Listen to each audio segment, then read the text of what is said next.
Hello बच्चों, आज का हमारा टॉपिक है पोटेंशियोमीटर। अगर हम पोटेंशियोमीटर की बात करें तो पोटेंशियोमीटर एक ऐसी डिवाइस होती है जिसका दो वर्क होगा। पहला वर्क होता है कि हमें कोई दो सेल्स दे रखे हैं, उनके ईएमएफ का हमें कंपैरिजन करना है। एंड सेकंड होगा कि हम किसी सेल के इंटरनल रेजिस्टेंस को कैलकुलेट कर सकते हैं। पोटेंशियोमीटर कुछ इस तरीके से डिवाइस होती है। एक लकड़ी का जो है बोर्ड होता है एंड उस बोर्ड पर एक वायर को 10 राउंड्स में इस तरीके से घुमा दिया जाता है। देन उसके बाद उसके अंदर बैटरी के साथ कनेक्शन किया जाता है। तो हम देख लेते हैं कि किस तरीके से यहाँ हम दो सेल्स का ईएमएफ का कंपैरिजन करेंगे। ओके, हमने यहाँ पे एक ये सर्किट डायग्राम बनाया है। इसमें क्या है, we have the two cells. इसका ईएमएफ E1 दे रखा है एंड इसका ईएमएफ होगा E2। इसे हमने यहाँ पर एक 3 पिन की से अटैच कर लिया है एंड ये हमारा गैल्वेनोमीटर हो गया। This one is the wire, जो मैंने अभी आपको बताया था कि वायर के राउंड्स इस तरीके से लगे होते हैं। हम यहाँ से जॉकी को टच करेंगे और उस पॉइंट तक लेकर जाएंगे जब तक कि गैल्वेनोमीटर की वैल्यू 0 ना दिखा दे। जिस तरीके से हमने वेट स्टोन के अंदर वर्क किया था कि हम क्या कर रहे थे, जो डायगोनल एलिमेंट्स होता है उस पर आपका डिफ्लेक्शन कितना दिखाएगा, 0 दिखाएगा। ओके, तो उसमें करंट की वैल्यू 0 हो चुकी थी। सेकंड चीज हमने किया था मीटर ब्रिज के अंदर। मीटर ब्रिज के अंदर भी हमने वायर के ऊपर जॉकी को तब तक टच किया था, उस लेंथ तक टच किया जब तक कि डिफ्लेक्शन की वैल्यू 0 ना हो गई हो। सेम काम इसके अंदर होता है कि हम जॉकी को उस पॉइंट तक लेकर जाएंगे टच करते हुए जहां पे डिफ्लेक्शन की वैल्यू 0 हो जाएगी। जैसे डिफ्लेक्शन की वैल्यू 0 होगी उस लेंथ को हम L1 मेजर कर लेंगे। फिर सेकंड केस E2 सेल्स के लिए इसी तरीके से हम वर्क करेंगे एंड जो लेंथ आएगी हमारे पास वो ले लेंगे हम L2। तो अब हमने डायग्राम के अकॉर्डिंग अगर हम देखें तो पहले हमने ये वाला लूप लिया है A N1 A। इस लूप के लिए लेट की ये जो वायर की लेंथ आई है हमारे पास जो 0 डिफ्लेक्शन दिखाएगा इस पॉइंट पे दिखाएगा। तो यहां तक की जो वायर की लेंथ है दैट इज L1। ओके, तो हम इसके अंदर किरचॉफ अप्लाई कर रहे हैं।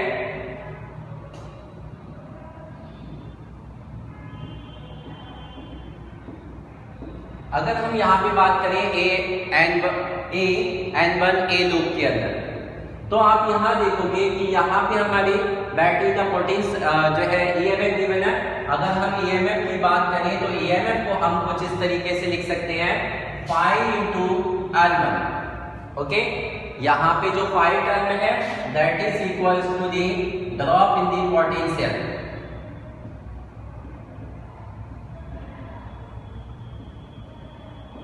पर unit length.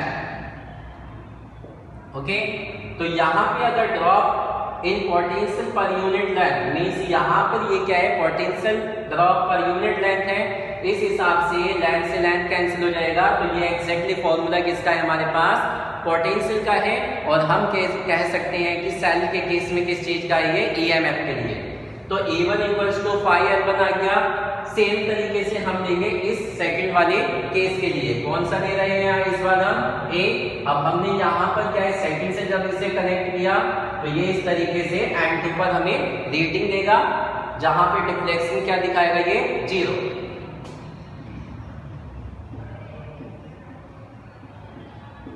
A N2 A loop के लिए लिया है। तो यहाँ पर हमारे पास E2 की वैल्यू कितना आ जाएगी, 5L2। This one is equation first, this one is equation second। now from the equation first and second, अगर हम फर्स्ट एंड सेकंड इक्वेशन से बात करें तो we have A1 upon A2 equals to 5L1 upon 5L2। A1 upon A2 equals to L1 upon L2। इस तरीके से हम दो ईएमएफ को कंपेयर करा सकते हैं। हमें क्या करना था, सिर्फ वो पॉइंट मेजर करना था जहां पे डिफ्लेक्शन की वैल्यू 0 आएगी, उसको हम L1 लेंथ ले रहे हैं। और जहां डिफ्लेक्शन अगेन दोबारा से रीडिंग लिया तो L2 लेंथ हो जाएगा। इस तरीके से हमने ईएमएफ का कंपैरिजन करा दिया। नेक्स्ट अगर हम टॉपिक की बात करें जो बी है हमारा, दैट इज कि हमें एक सेल का इंटरनल रेजिस्टेंस निकालना है।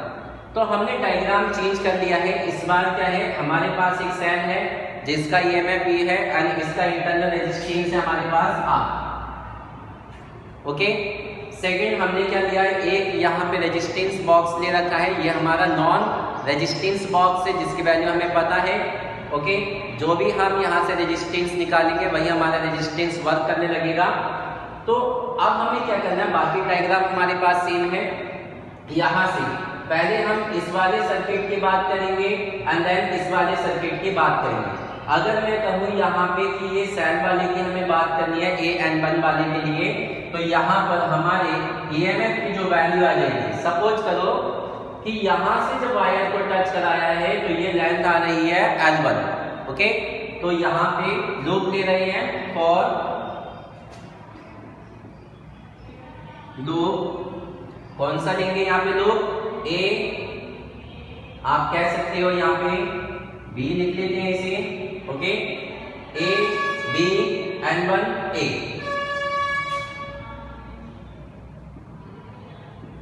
अगर हम इसके लिए बात करें तो यहाँ हमारे पास जो वैल्यू आ जाएगी, बिकॉज हमारे पास खाली सेल है, तो हम कह सकते हैं यहाँ पे जो पोटेंशियल की वैल्यू आ जाएगी 5 × L1, इक्वेशन फर्स्ट।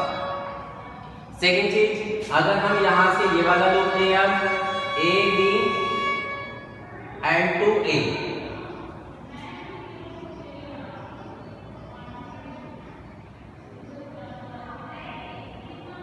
तो यहाँ पे क्योंकि हमारे पास रेजिस्टेंस बॉक्स यूज हो रखा है, तो यहाँ पे क्या आएगा, वोल्टेज का ड्रॉप आ जाएगा।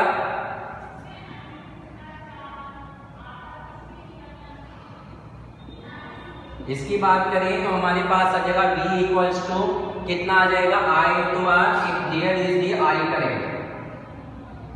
ओके, और आप अभी लिख सकते हो क्योंकि हमें यहाँ पे वायर की लेंथ लेनी है, तो सिमिलरली आप लिख सकते हो 5 × L2। ओके, 5 यहाँ पर क्या है, potential drop per unit length, same चीज है यहाँ से from equation first and second.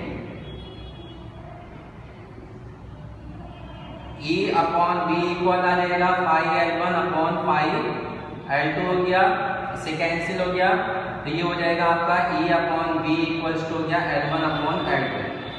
This one is equation third. Similarly अब हम दोबारा से यहाँ से कर लेते हैं।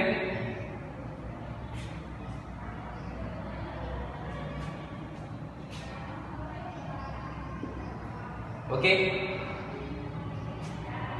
अब हमें क्या करना है, अगर हम यहाँ पे इलेक्ट्रिक करंट की वैल्यू निकालें कि कितना आएगा, तो हम किस तरीके से निकालेंगे, जब हम रेजिस्टेंस वाले के लिए फॉर्मूला अप्लाई करेंगे तो हमारे पास V equals to I × R आ जाएगा। सिंपल, हमें पता है कि वोल्टेज इस तरीके से निकाली जा सकती है। लेकिन अगर हम सेल की बात करें तो यहाँ इंटरनल रेजिस्टेंस भी होगा, तो इस केस में E इक्वल्स टू आ जाएगा IR + R। दोनों इक्वेशंस को हम डिवाइड कर देते हैं, तो ये आ जाएगा, हमने ले लिया, ये है हमारे पास 4 and 5। 4 and 5 इक्वेशन की अगर हम बात करें, A upon B equals to I R + R upon IR, इसे कैंसिल हो गया, हम इसे लिख सकते हैं R अपॉन R प्लस, और ये हो जाएगा R अपॉन R, इससे हो गया 1, ये हो गया 1 + R upon R, means A upon B की वैल्यू हो जाएगी 1 + R अपॉन R। ये हो गया इक्वेशन 6। इक्वेशन 3 और 6 से हम लोग यहाँ पे सॉल्व कर लेंगे फ्रॉम इक्वेशन 3 and 6। तो 3 and 6 से आप यहाँ देख सकते हो L1 अपॉन L2 की वैल्यू इसके इक्वल है, तो 1 + R upon R equals to क्या, L1 upon L2, and you can calculate the value of the R here.